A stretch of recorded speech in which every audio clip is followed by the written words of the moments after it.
Hello everybody and welcome back to my channel. Unless you're new, welcome and congrats. You just came across the most underrated channel in YouTube history. Okay, so making friends as an adult isn't as easy as it was in grade school. I didn't have friends for a long time when I moved here. My closest friend was the one-eyed rat at the subway station, and even she turned out to be a total bitch. But as of today, I have a small but mighty network of diverse individuals.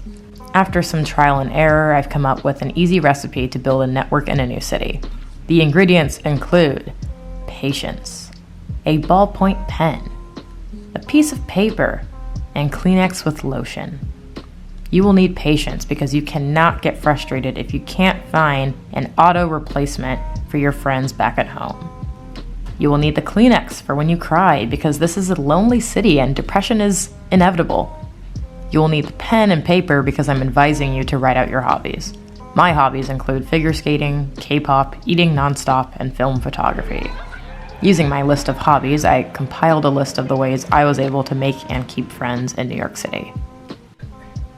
Number 1, joining a sports league. I'm not good at any team sports, but there are co-ed sports teams across New York City.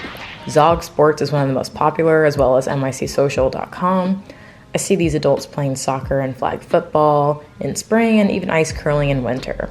You can't miss them. They're usually wearing these like nerdy t-shirts, kind of like my hood family reunions with the mustard shirts. Despite me being 5'7", I can't play basketball or let alone any sports involving other people who I can possibly injure, but I know that these groups go out for drinks after, and most of them might even end up dating each other. The only requirement is that you're over 21. There is a cost to join, but you'll have to dig through and find out which option is affordable for you. A cheaper option, which I highly recommend, is what you see here, figure skating.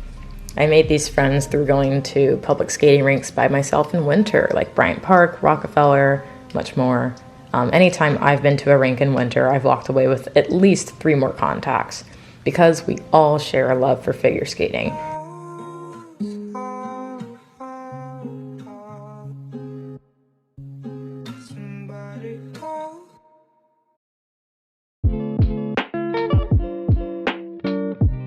Number 2, working in a restaurant. This is the easiest way to make friends because they have to see you every day. It is not their choice. They are on a schedule. Most servers, bartenders, and hosts have outgoing personalities since it is part of the job. I work at a bar twice a week on the weekends from 6 to 11 p.m. and I have a blast. I stand there, I don't really do anything. I just say, hi, welcome. And I get paid $18 an hour to do that. And I get to socialize with really good looking people at the bar and girls who have good style. And so I've walked away with plenty of numbers every weekend.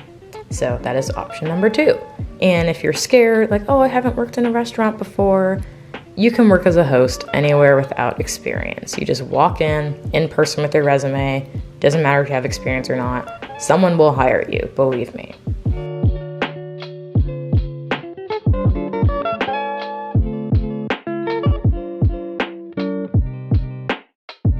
Number 3, asking strangers to take a photo of me. This is really weird, but this is how I've actually made a handful of friends lately.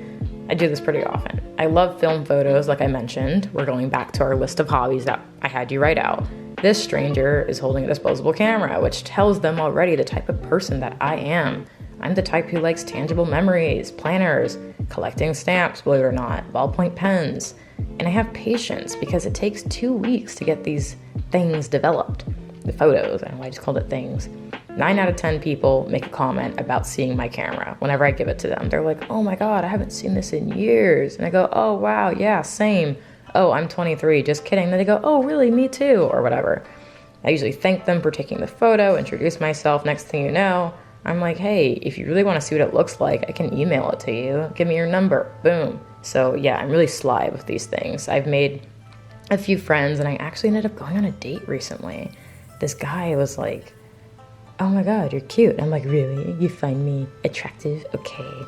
So yeah, that works out. You can maybe find a husband by asking someone to take a photo of you. Okay, on to the next one.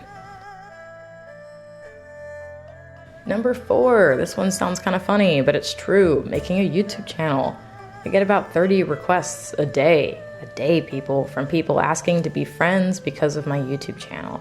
Before, I only had requests from Nigerian men in their 50s, but now everybody wants to meet me. Surprisingly, and I've put in no effort. Why? Because my channel is like a portfolio of my interests and personality. We youngins find it easier to connect visually than talking sometimes, and that's understandable. Also, literally all of my subscribers could be friends with each other because 99% of you are watching this because you either live in New York or you're thinking about moving to New York, so you have that in common. Also, you have no friends, so that's why you're watching this, so we could all become friends with each other. Some people like my monotone voice or my editing, so that makes them want to meet me, and maybe you have good fashion sense and people want to be friends with you. It's awesome. Attaching a nicely curated Instagram in combination to your channel will increase your chances of friendship because people look at that and see, what is she about or he about? I met a vlogger in LA named Macy, and she is the energetic, far more fashionable version of myself. You can actually look up our video. We did one together.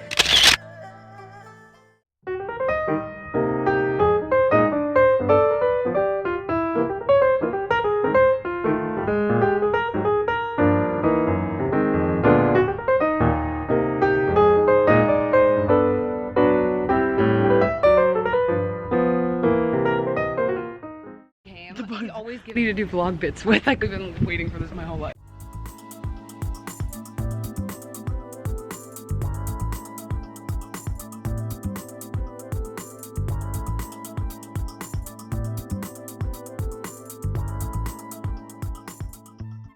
Oh, hello, it's just me. This is my house.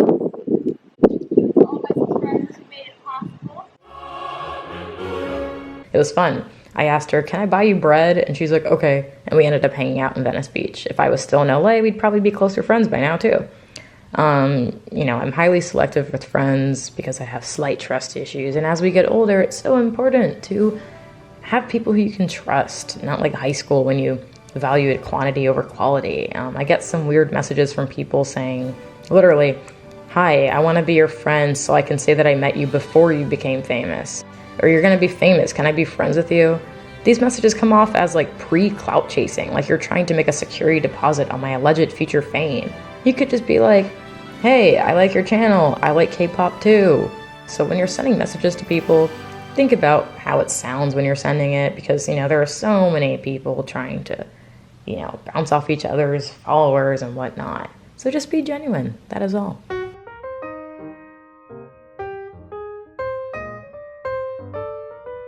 Last and definitely least is bumblebeeffs. I hate this app so much because it's never worked for me, but it works for other people, so I'll mention it anyway. You can swipe on girls in the area. You could, adjust the age range and the location. What I find is that every single girl on bumblebeff has the same bio. Hi, my name is Hannah. I went to University of Sequoia. And I was in a sorority, I know, unique, LOL, and I was in Phi Kappa, Delta Airlines, Beta, yeah, you get it. So they're sorority girls. Most of them say something like, I live with my boyfriend and I don't have any girlfriends to hang out with. Chances are they ghosted on all of their friends when they got a boyfriend, so that's already a red flag, but you know what, they're trying to make the effort, and so are we, so bumblebeff people, there's your last option.